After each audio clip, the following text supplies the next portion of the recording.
Hello, good evening, and welcome to Prime Sport here on the Joy News channel with me, Owuraku Ampofo. We start off with our biggest story, and that's Ghana's Benjamin Azamati finishing fourth in the 100-meter race with a time of 10.15 behind Andre de Grasse, Akani Simbine, and then Reese Prescott. Now, Andre de Grasse crossed in a season's best of 10.05 seconds despite rainy conditions, whilst Britain's Reese Prescott was second in 10.06 seconds, followed by Akana Simbine of South Africa, who was third with a time of 10.09 seconds. Let's now take a look at the reactions of the race from Benjamin Azamati and then de Grasse, who just competed at the World Athletics Diamond League in Oslo. Sign up.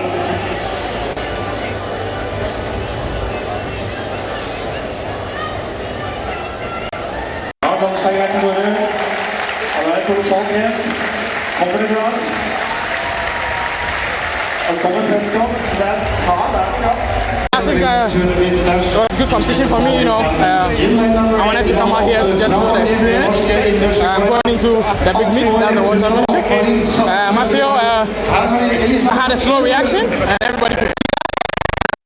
I think that caused everything, but I'm going to work on it. I think the false start or whatever, the fallback messed me up a little bit, but overall I got fourth. I think it's good. I mean, now I have a feel of how it is. So on to the next. I'm going Paris next, and I feel like I'm going to do well there. I felt pretty good. It's a season best. I love coming here to Oslo. It's always good to run here in front of the crowd. The atmosphere is great, so I'm feeling pretty good about my performance, and now I can go back to the drawing board and work on some things so I can run a sub-10 next time. It's amazing how you're able to turn around not very good times, in competitions that don't matter, and turn up all the time in competitions that matter. What does the trick for you? Yeah, I mean, I had a minor injury, so I have setbacks. I try to run through it sometimes and not make any excuses, but my last couple of races didn't really go as planned, so I went back to the drawing board, trained for 2 weeks, felt good about myself, and then I came here to Oslo and I knew I could run a sub-10. Just a quick one. The Ghanaian Azamati was on the track for the first time in the Diamond League meeting. What did you make of him? Yeah, he's a good athlete. Definitely. I look forward to competing against him again at the World Championship.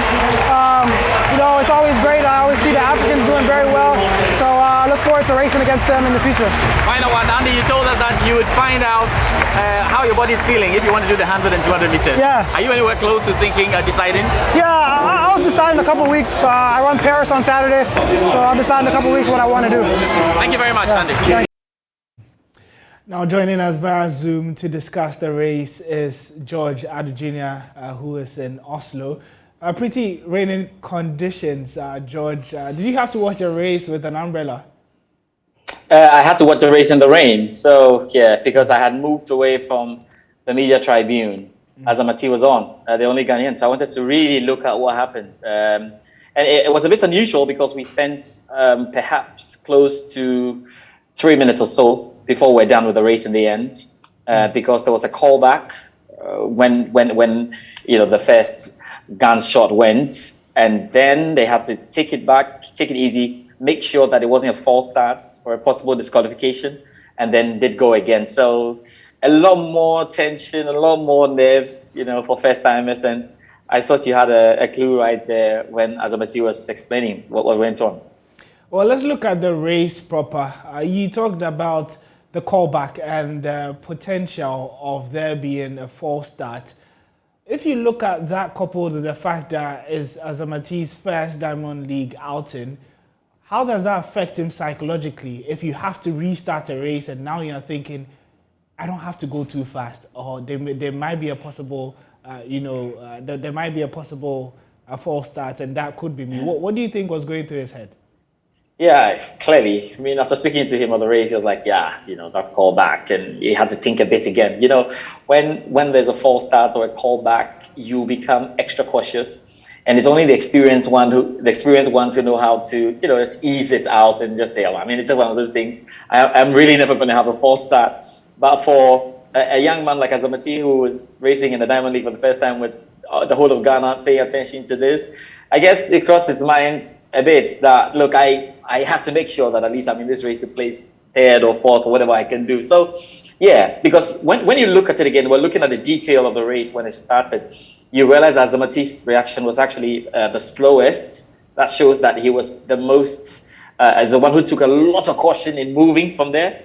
Then at some point in the race, he was almost second, and then he dropped by 1, by 2. And whilst he was dropping, Andy deGrasse and Akani Simbini were picking up. And it was also a good showing as well for Prescott. So one, for Zamati, the first time he's racing in the rain. He was telling me about that. And the second time, of course, he's had to face false starts or callbacks and all of that. So more of the meets, and you can be comfortable with these things. And also with the issue of the rain, could you educate us, are there any effects of running in the rain as opposed to a dry weather? And which ones do athletes usually prefer? Yeah, they prefer the dry weather. Akani Simbini, later when you play the interview on Joy News, everybody will hear him say that the dry weather, you don't need to be concerned about possibly slipping or falling or anything going wrong going toward there on the track. You are clearly focused. But once it's raining, you have to be extra careful. And so even if you look at all the times today, the first time, the second time, it's just that Andy deGrasse was able to give us the season's best. Aside that, the rest have run better. They've run better. So the conditions of the race itself, and normally when it rains, you just have to be extra careful. And Owuraku, 100 meters it's just about 9 seconds or 10 seconds. Yeah. Once there's something going on in your mind, psychologically, you're unable to give your best. So they were complaining. I mean, in the warm-up room, they were complaining about the rain. They were saying, hope the rain stops, hope the rain stops. So I think they all went onto the tracks, thinking that, there's rain a bit. And those who have run through the rain before just eased it out and show that they went through it. Generally, it's been an interesting one. But I remember yesterday I told you about Andy deGrasse. Yeah. And look, if he runs even 12 seconds, 100 meters during the pre-meet, never take that serious. Because when he gets onto the big stage, he just knows how to manufacture. And the young man, Reese Prescott as well, showing everybody that his 9.93 seconds wasn't a fluke. Simbini, Akani, Zamati, just more or less following up in what they have done this season. Zamati would have hoped that they would have done, one of those sub-10s. But yeah, here it is. It's a meet, and you have to deal with all the situations that come your way. Let's focus on Azamati, who had run sub-10 earlier this year and was in good form. We spoke about expectations. How's the feeling like after the race? Is it more of disappointment, or he's content with the 4th place? Azamati is hard on himself all the time. So he's not excited with being 4th. He would have been excited if he went in 3rd or 2nd. Yeah, but that's what it is. Yesterday when Akani Simbini was telling me that, look, I struggled my first 5, Diamond League races, because you get used to it. It's gradual. So if you were 4th, there's no shame in that, and you came behind the likes of Andy deGrasse, Akani Simbini, who was in the final of the last Olympic 100 meters race, and then of course Prescott, who's been doing well. It's not really poor, but for Azamati, he feels that he should have done better, and is hoping to improve when he gets the next chance. That's in the Diamond League meeting in Paris. That will be on Saturday. So he's already talking about that and hoping that he can do better there. But obviously, if you look at it from all the analysis, it's great. If you're thinking about just the times and you take all the conditions away, and you say he has run 9.96, he's run 9.90 seconds, he's run 9.86, and he's run 10.15. It's about his worst race in the year in terms of time, but the conditions would tell you that this is the big stage. And normally when you get to the big stage, you drop a few until you get used to the stage. So there were 2 lines I just reminded him of. I said, you come to the Diamond League with 2 things. 1, being glad you're there, or 2, being comfortable and knowing that this is your stage. So there's a lot in terms of being glad you're there and getting to calling it your stage. So it's gradual. You need some more time in there. So hopefully he gets to improve what he has done here in Paris, and we'll see where it goes. I mean, Andy deGrasse was saying that he wants to meet him in the future. Andy deGrasse hasn't checked. They are meeting again in Paris. And could you give us more details on the race in Paris? Who else would be there, and what events would he be participating in?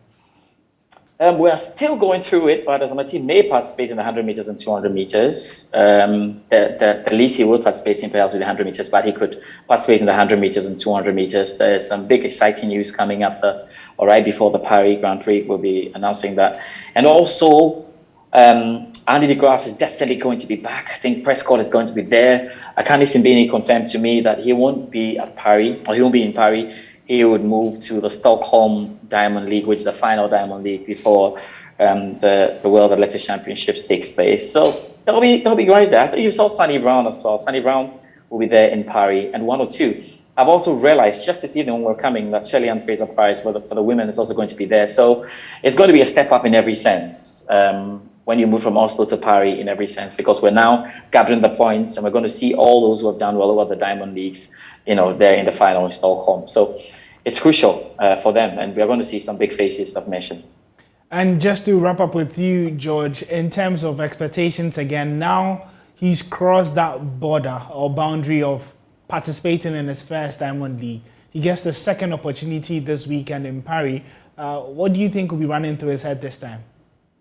I think this time it will be, let me improve on the points I failed in. I didn't do well. One, I'd hope to have a better start. I will not be too worried. Whatever happens around, I'll still be focused on the race, whether there's a callback or there's a false start. And if you look at the race, I think in the first 30, 40 meters, Azamati was leading. So you'd have to keep it going and not drop and allow the experienced ones to kick it in. The only thing is that, Rick, as you know, it's not easy that when you are done with your first TV show, the second TV show is going to be great. The second TV show is also going to be jitters, and the third and the fourth, and you finally get there. So we're hoping that he's able to adapt very quickly with the conditions and everything that's happened. But it's a big plus. I think generally it's a big plus for him. If he can finish in the first three again, I think he'll be very, very excited with that. Let's see how it goes. But generally, it's a big plus, and I'm happy that the Joy Sports Gold Chase campaign is very much on, and the country is excited about a Diamond League meeting. Diamond League meeting. This is not World Championships. I think we're facing and getting towards something very great in athletics in Ghana.